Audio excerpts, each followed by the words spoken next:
Good morning, boys and girls of the internet. How's everybody doing this morning? So up here on the lift today, 2000 Chevrolet Suburban. It's got the 5.3. It's a two-wheel peel, and in front of it is the Great Pumpkin, Charlie Brown. This is our new to us 4L60 transmission. This thing was rebuilt by Full Send Performance Transmissions out of Asheville, North Carolina. If you're looking for a Chevrolet transmission service, job, whatever, let me go ahead and tell you. We use these guys for all of our transmissions. Jesse's got one in his truck. Dad's got one in the Hummer, the Tahoe, and now the big Suburban is getting a 4L60 from Full Send Performance Transmissions. So if you buy one of his transmissions, they come with a warranty. They come fully painted up just like this. You don't really get to pick. You just get it depending on the season. So we're right here at Halloween time, so it's very appropriate. Black and orange, creepy fall Halloween colors. It comes with a new torque converter. It has new line fittings on the side of the transmission. You will be reusing your shifter selector, your tail shaft, or the output speed sensor here, the vent tube, of course your dipstick. It does have a brand new grommet in the dipstick tube hole though right there. Yeah. So these transmissions are fully built. You can go crazy or you can just get a standard rebuild. All of them come with upgraded stuff that I really don't know how to talk about because I'm not the one that does it. But if you jump over there and talk to our buddies at Full Send Performance Transmissions, they can give you the rundown of what goes into their transmissions and what makes them better. And let me tell you, we've used a bunch of their transmissions. Like I said, and they're local right here in Asheville. So give them a holler. They'll take care of you. But right now, we're gonna put this transmission in this Chevrolet Suburban and then we're gonna go give it a rip. So it's a good cloudy day here. It's raining. We've already got our old transmission out. Like I said, it is a two-wheel peel, so there is not a whole lot going on underneath here. So let's get you set up somewhere and start stabbing this thing back together. All right, so Dad's putting the tail shaft sensor in. We have pre-filled our torque converter. Make sure you pre-fill your torque converter. The goal is to spill as much of it on the floor as you can. We did a good job. This thing is greased inside here. This looks like some regular axle grease on the input shaft. So now we're gonna grab that torque converter and slip it up on there. You want to grab a ratchet strap? The green one's somewhere. Now this torque converter needs to go about 3 clicks. Or until you start pouring it down your shoe and then you can stop and panic. Also make sure you hit your knuckles when you do it. See, now I'm wearing a ring, which was a dumb idea because now it's stuck behind the torque converter. Alright, now we're good.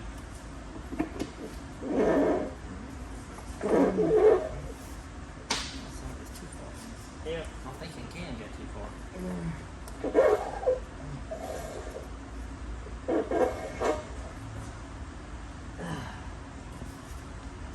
We'll come back after I get a flashlight. All right, take two. We had a bolt loose. Now we're good to go. Torque converter. 2 hands. Ring. Fingers. Stuck. In.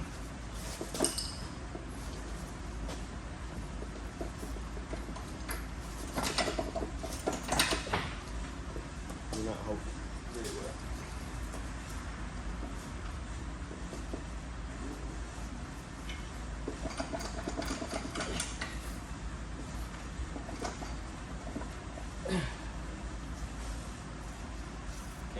I think I need to go one more click. I didn't hear 3 clicks. Yeah, that's my thing. Sound like a click to me.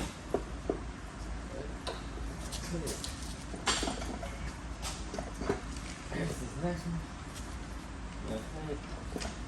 One more. Yeah. There we go. Our converter of torque is seated. You can see how deep it's up in there. You got about 3 clicks that it goes in. And you'll feel it. It'll have some drag in it now. Because now it's turning all the guts inside there. I'm going to get the brace and put on here. You're going to put the transmission shift brace here on the back. And then we're gonna start sliding this guy up in here. So I'm gonna get you set up and we'll get you started. Alrighty, so transmission is up underneath the truck right now. We're gonna start working its way back up in there. Pretty straightforward if you've never put one back in. Of course, this isn't a tutorial or anything on how to install one of these, but we have our transmission strapped down to our thing. Like I said, we got a wiring harness that'll just hang over there out of the way. No big deal. We're using a transmission jack to hold it up. Oh, it's fine. I'll just make it jump up. So one little pump at a time. Two-wheel drive is a lot easier than four-wheel drive. Yeah. I don't like doing the four-wheel drive one that much. Rubber feet off that unless it's got one. Yep. Yeah, I don't like doing four-wheel drive. Nothing. Fords are the worst because they use studs on the torque converter instead of a bolt that goes in it. So you've got to line up guide pins, the bell housing, and the torque converter all kind of like within the same moment of contact because it all has to be lined up together. No bueno. And Dodge is what torque converter has the flywheel made to it. No flex plates do. Like, yeah, they got that. Almost like a Honda. Yeah. It's a real thin one. Dodges. I'm gonna tilt this back.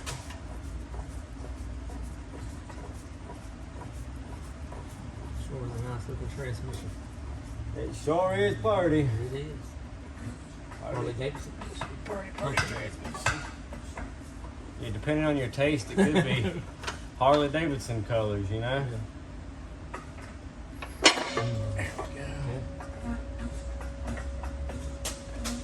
Get this wiring harness out of the way. Right, pushed it up to the side. And is that bracket in the way? It will be. Okay, now, go ahead. Get rid of this. Got a pin. I'm too high on mine. Okay, well, you're going to have to let me get a bolt started on this side first because we are on it. On it. We on it like Donkey Kong. Okay. No, as long as you figure where all your bolts are. We're not way off. You need one with a stud to start off with, or just a plain one? I don't know where exactly you want to start off at. I don't know either yet. Okay. Almost every one of them has studs on. There it goes. So just like that, we've articulated the transmission, and we've got our guide pins, which come through on the block right here out. I'd use a flashlight, but it's sitting over there and I can't reach it. Bam! Milwaukee for the win. So in here, you can see we've just got a slight gap between the two now. So now we can get a couple bolts in there, get them started, start pulling this great pumpkin together. What do you say, Charlie Brown? All right, so we've got it pretty much bolted up in there. So for the time being, we can get this big bulky trans jack out of the way. Now that it's gone, it's just gonna rest right here. And we can go around and double check the torque on our bell housing bolts. And then we can start putting on the brackets. Some of these bolts, they're studded on the end. It's double-ended studs. It's a 15 to go in the block, and then it's a 13 on the outside. So those hold different brackets in place, like for the fuel lines and the wiring harness and the transmission dipstick. Hoorah! So we're gonna work on that stuff now. And we'll be back in a minute. All right, so up underneath here, we're gonna change our range selector switch for the transmission. This one's new. If you're changing these on a truck and you don't want to ruin this, you can just leave it plugged in and slip it off the transmission that way. Ours was kind of rough looking, but what happens is the connectors that plug into it have like an adhesive in there, and they kind of glue it to the inside of the connector, so it makes it very difficult to remove without breaking it. So you end up having to buy one of these most of the time. So I've got it here. We're gonna wiggle that guy on. We can start our bolts. We're not gonna tighten them down tight because that is a adjustable switch. Let me show you. That switch inside there, let's see, right there to there is our full range of motion for the adjustability. And now that'll need to be, once again, adjusted once the trans is bolted in and we can start the vehicle. So, all right, so coming back up underneath here, everything's bolted up in there. I've got the range selector bolted down. I got the 2 connectors on it. We can still adjust that if necessary. Shifter brackets on. I've put new clips in the transmission cooler lines right here, but I did not hook the cooler lines up yet because they run parallel up the side of the engine right past here, which is where your starter goes. So it's easier to have these loose so that you can kind of move them around to get your starter back in first. And also, we got to put our torque converter bolts in now that we're secure. So, gonna get us a flashlight, and if you're careful, you can look. Well, you can't without a light, but if I had a light, I'd show you. We can go right through this hole right here with an extension and run them torque converter bolts in. You only got 3 of them, and they've got an Allen key in the center or a 15 mil. So let's get these 3 guys put back in there, dab a Loctite on them, and they ain't going nowhere. Be ready to go.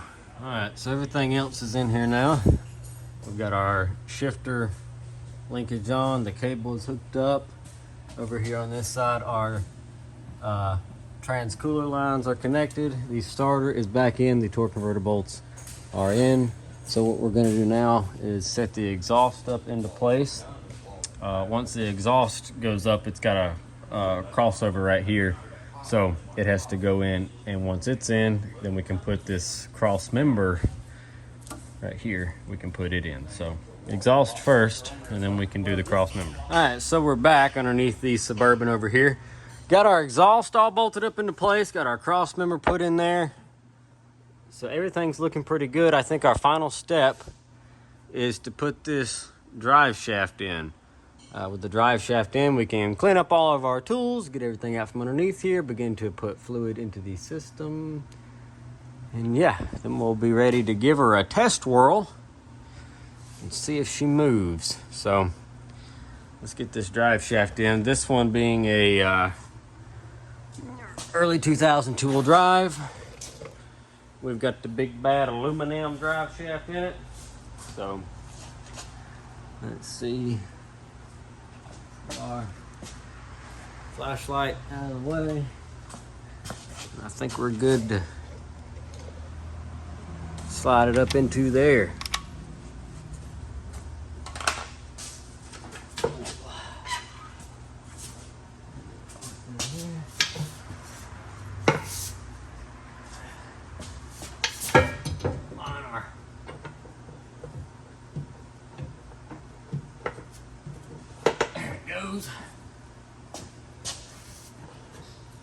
Beautiful. Now on the tail end of things, we put some black electrical tape around the U-joints to hold the caps on so that they don't go flying. It's a good idea to do so. I'm gonna round up.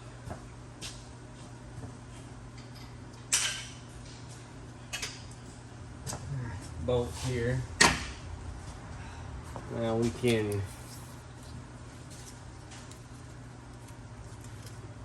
peel our tape off, rotate our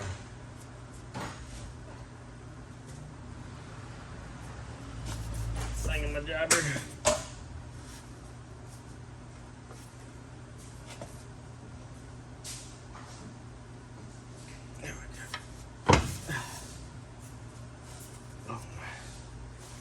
Didn't go.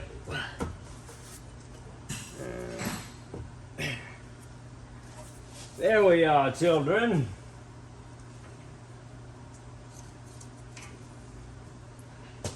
Sounded like the guy from Fallout.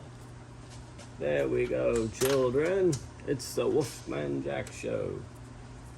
Or whatever it is. You know what I'm talking about on Fallout, the video game? They got a radio on there. It's not the Wolfman Jack Show, is it? Because that's a parody of a real show. Somebody knows what I'm talking about. I'm not crazy.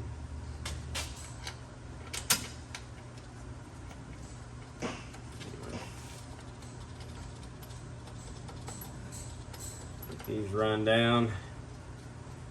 Grab us a torque spec on these bad boys.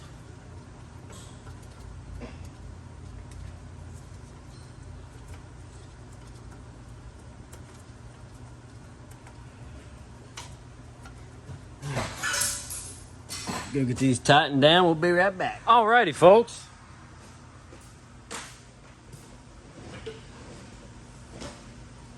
You have now reached the point in our program where we are going to refill the 4L transmission with some new transmission fluid.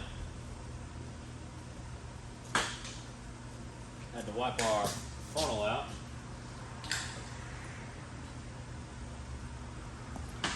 So this one, recommended by the manufacturer, is just going to get premium automatic transmission fluid. This is the O'Reilly brand. It's just as good, and it is it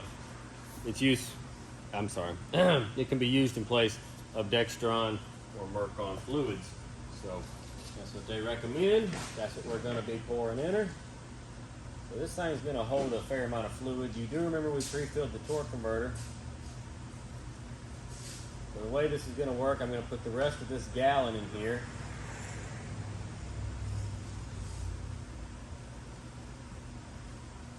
Should be about 3 quarts of fluid, about 3.5 quarts of fluid left in this jug.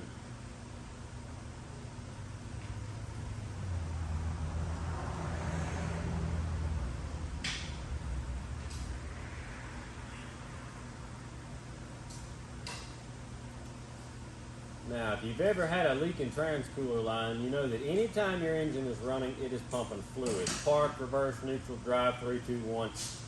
You don't have to put it down into neutral to make it pump. Once again, the minute the engine is running, the system is pumping fluid. So, we just put the 1 gallon in there. Now, it's going to take a lot more fluid than that, but we want to start lifting some of that fluid through the transmission. So,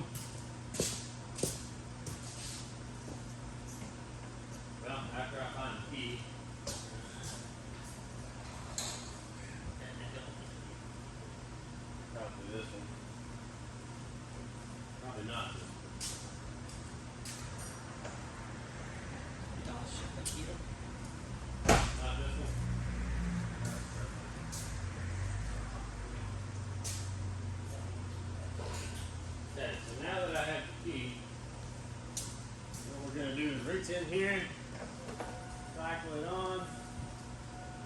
Remember how I said we were going to have to adjust that shifter?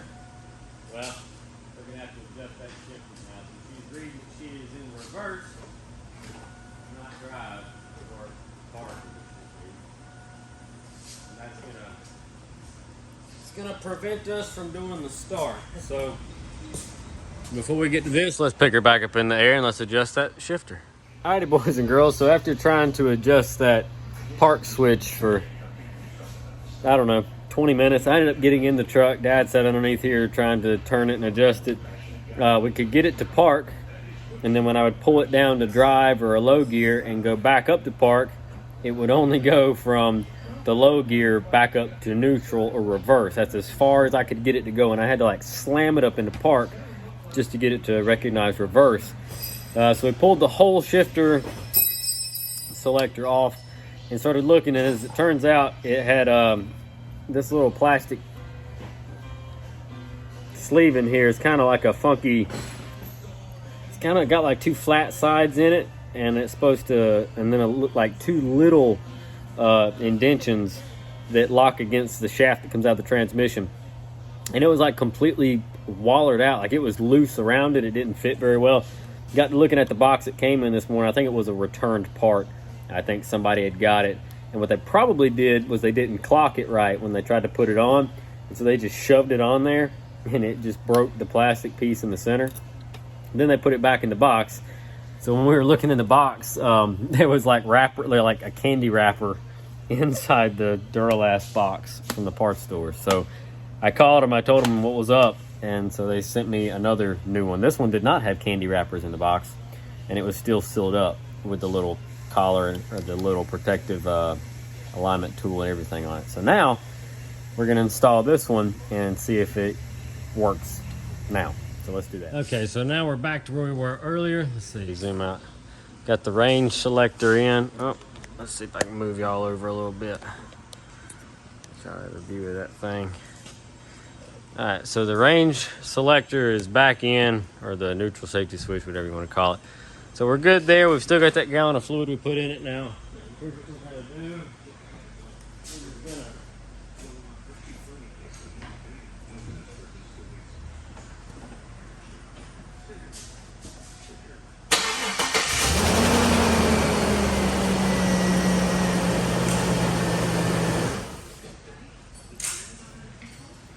Now we had that gallon in there. That's enough fluid to get everything started.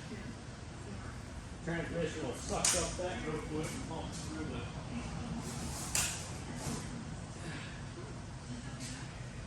the valve body and all that good stuff. So now that we've done that, they don't have to run very long. It'll take but just a second for that thing to start sucking. So now we'll go in for gallon number 2.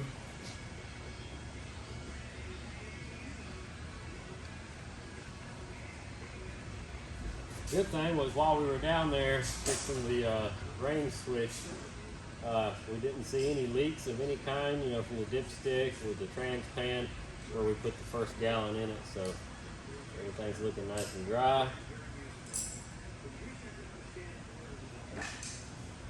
Give it a second. Slow it down now.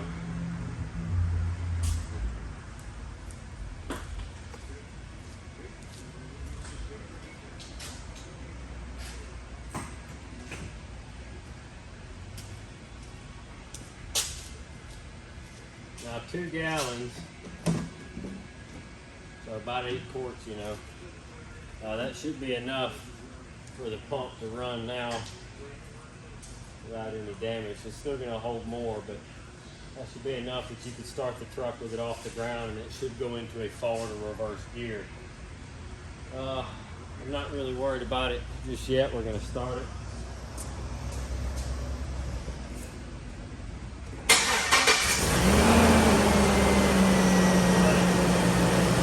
We'll let it run just a tad longer this time. Got a headlight out.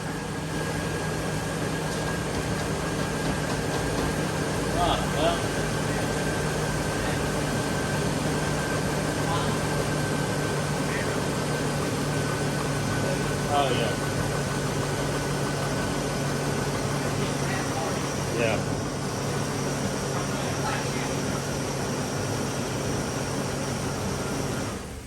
Alright, so now we've ran a little bit longer this time. Probably won't get any kind of reading out of it just yet. We'll give it a shot though, just see. Yeah, no, not yet. Did they bring 3? Yeah. Okay. You already got all of them over there? Nah, the one's still over here.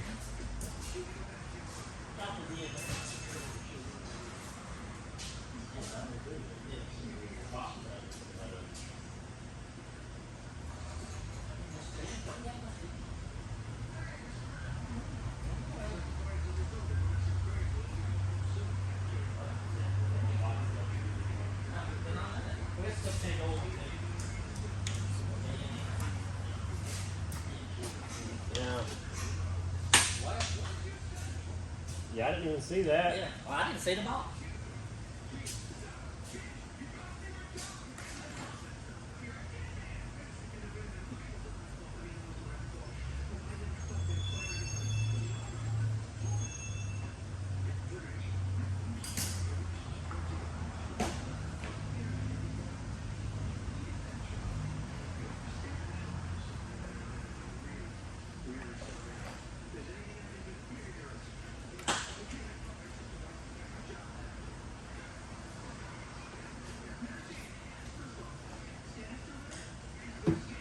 We're pushing 11 quarts now, give or take.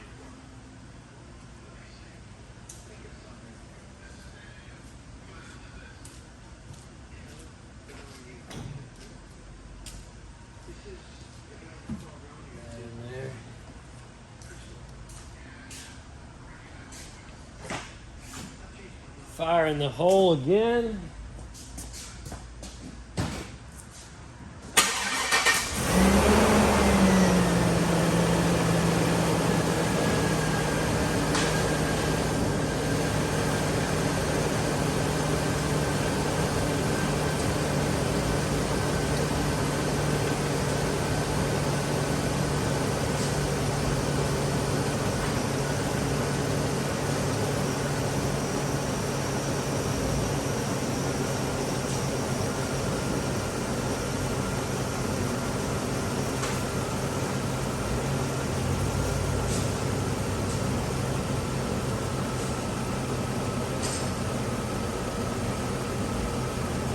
Getting somewhere now.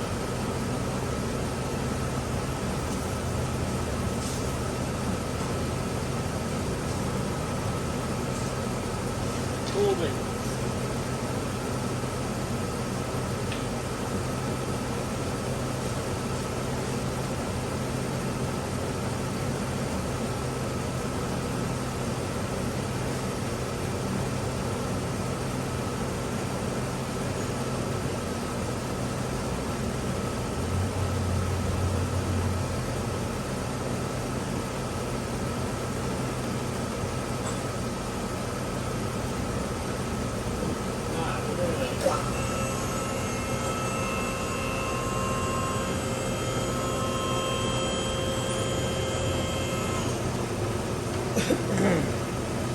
Take this pig off the ground. Let's see what we've got going on up in here. Okay.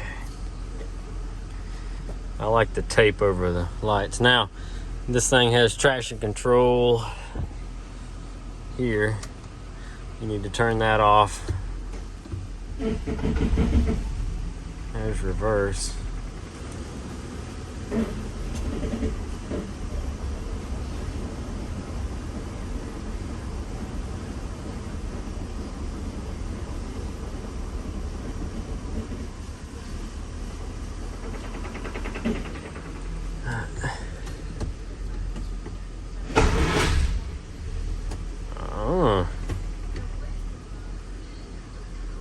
Traction control is not happy.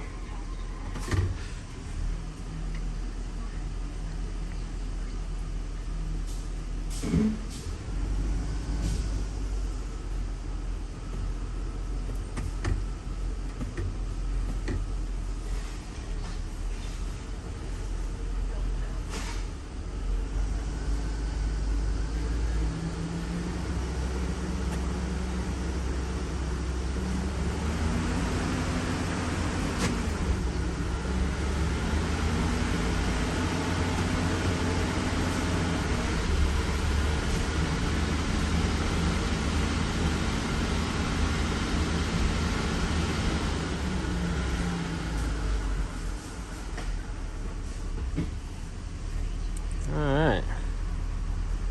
She's going forward and back. Cool beans. Let's keep adding fluid and see what we get. Okay, folks, so we've got her on the ground. Let's go to reverse. I think we're good on fluid. Let's get it out of here and go around the block and see what happens.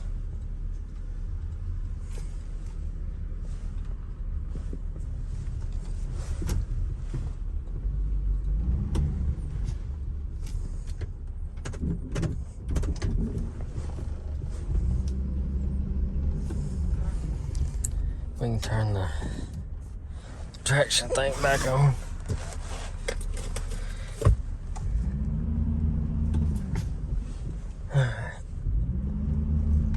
Here we go.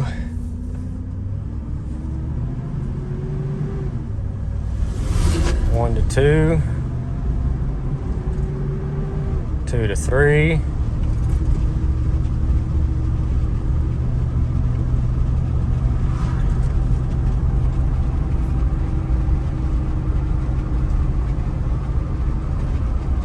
Three to 4.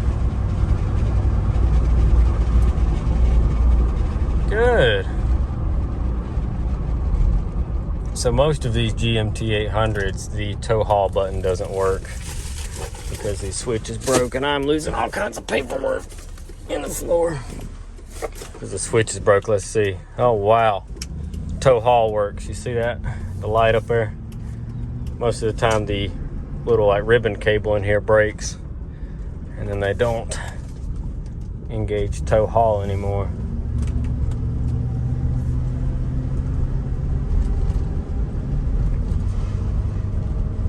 This big girl needs some shocks on the back. She bouncy. Feels like I'm driving a whale.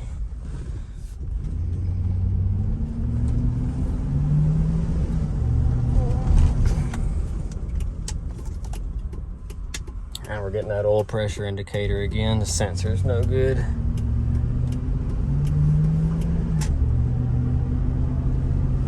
Check it out though.